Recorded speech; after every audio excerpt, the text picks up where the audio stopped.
Hi guys, I'm Lalla, a Holy Paladin here with Exiled Power, and I'm here to bring you some tips and some footage of the new Holy Paladin class challenge, which is available when the Mage Tower is completely built up on the Broken Shore. First, let's go over some talents that I think are quite important for you to take into this encounter. It makes parts of the stages of the encounter easier. Blinding Light is very useful in phase 1. Stage 1, it allows you to disorient two of the targets so you can focus just one. And also when you disorient the targets, it forces your NPCs to focus the target that didn't get disoriented or that was attacked first outside of the disorient. So this is a good way for you to make them to change targets, also to force the mage to die first. Devotion Aura is also another talent that you should be taking. You take this in most 5 minutes for the same reason that you should be taking in here. It's going to decrease the damage you and your NPCs are taking at all times, so less healing overall.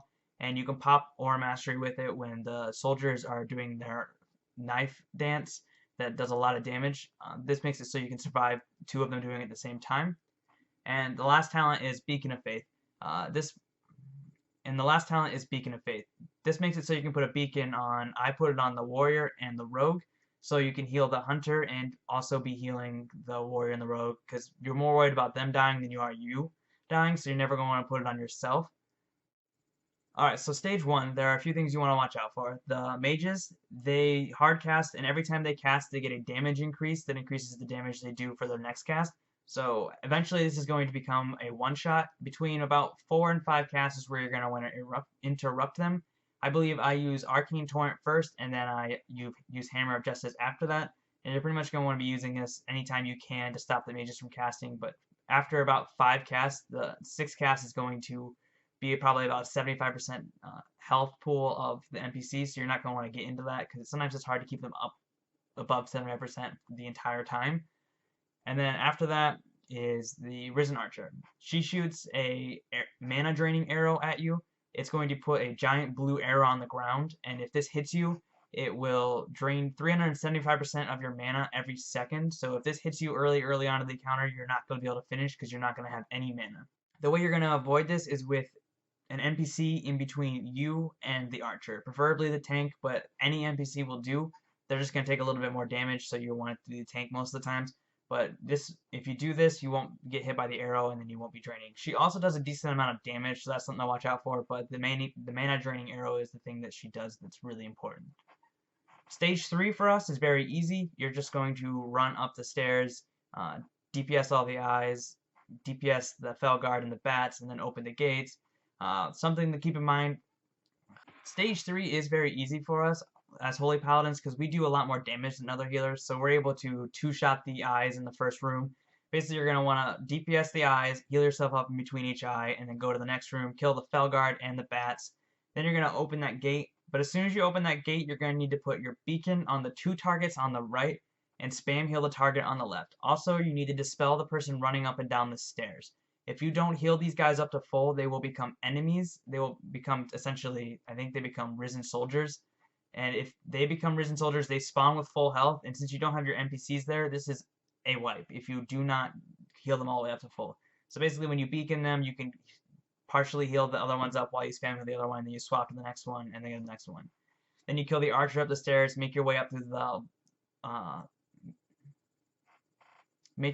the hall that's got all the fel orbs around it. You only need to kill the ones that you run into. You don't have to kill all of them. Kill the Inquisitor at the top of the stairs, and then you get back with your friends. And now we're on to stage 5. Stage 5 is, in my opinion, the hardest stage for a Holy Paladin. He's going to make your NPCs fight each other, so you're going to want to beacon the ones that are taking damage because they don't always fight each other at the same time. But then also he stands in the middle of the room and pulls adds from the outside of the room to the center. You have to heal these adds to full before they reach the center, or they will become part of his army for the next stage. So basically how I handled this was, for the first time he pulls in 3 adds, I popped a Prolonged Power Pot, my Avenging Wrath, and I also lusted here with Drums. I was able to full heal all 3 of them with just those cooldowns, and the Prolonged Pot lasts for a minute, so I also have that for the next wave. The next wave comes in, and I pop Holy Avenger with my Artifact ability. That also helps heal the NPCs a little bit.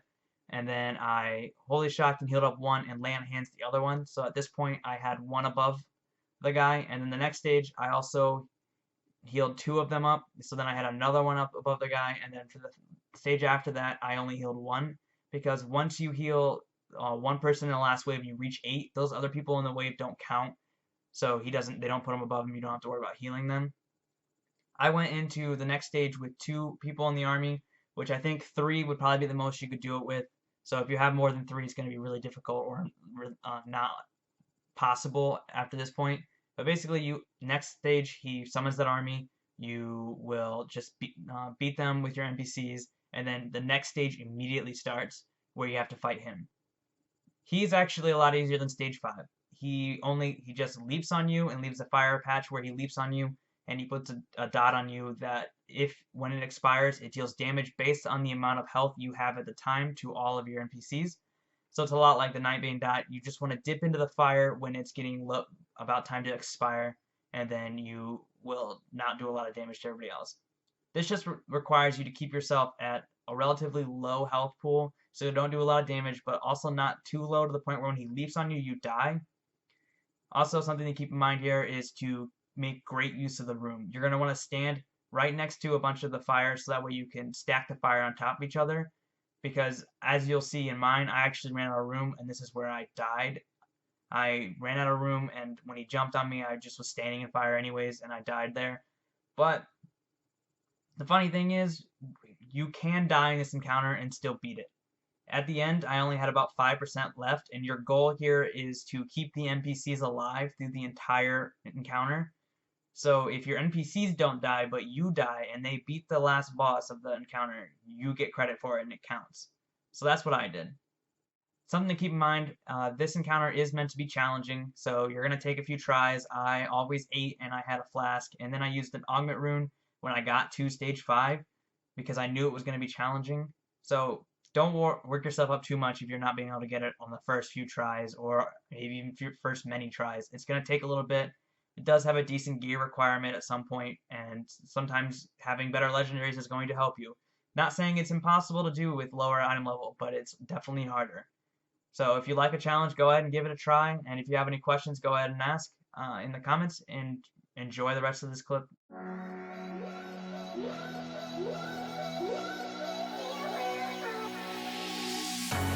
Cold at the touch, dead in the eyes, no signs of life no more. I put your love under the knife.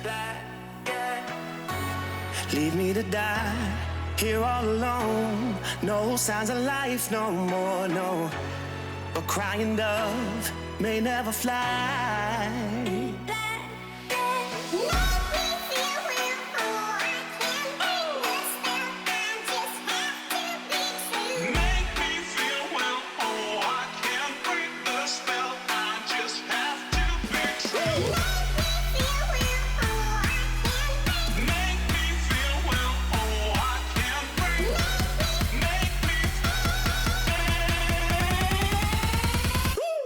Black and white.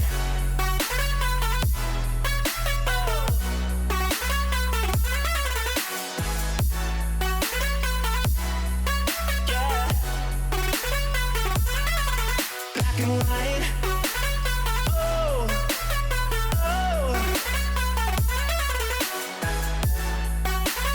Oh. Oh. It's black and white. Come on.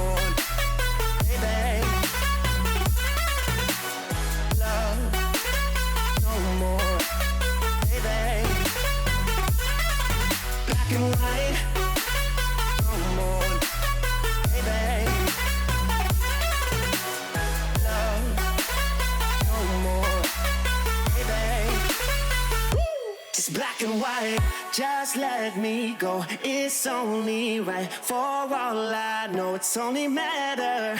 It's calico, it's black and white, white, white, white. Just let me go, it's only right for all I know. It's only matter, it's calico, it's black and white, white, white, white.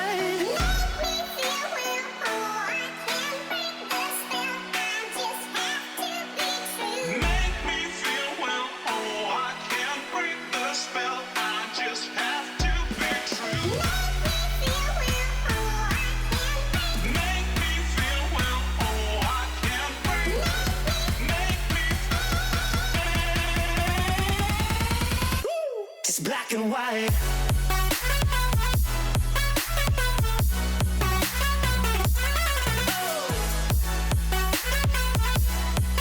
Yeah. Black and white. Oh. Oh. Oh. Oh. Just black and white.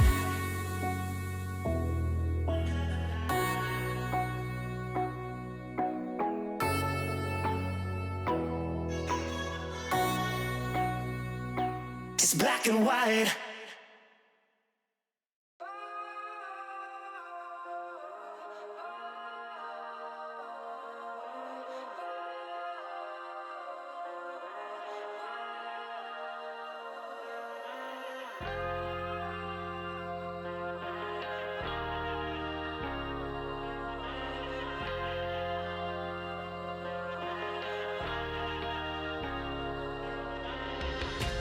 Take me up like a firework light the sky.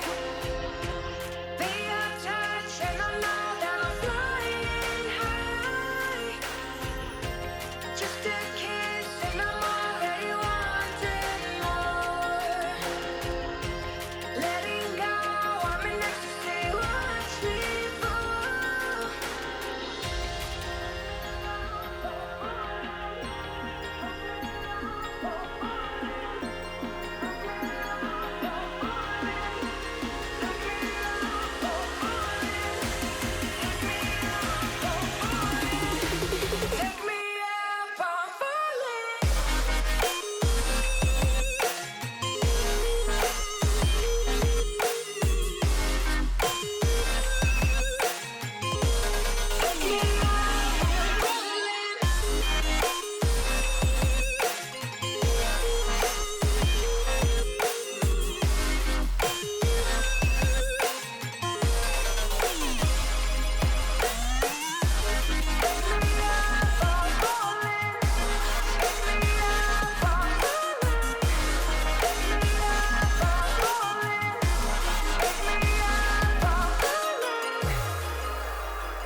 I hope you have found peace, Commander.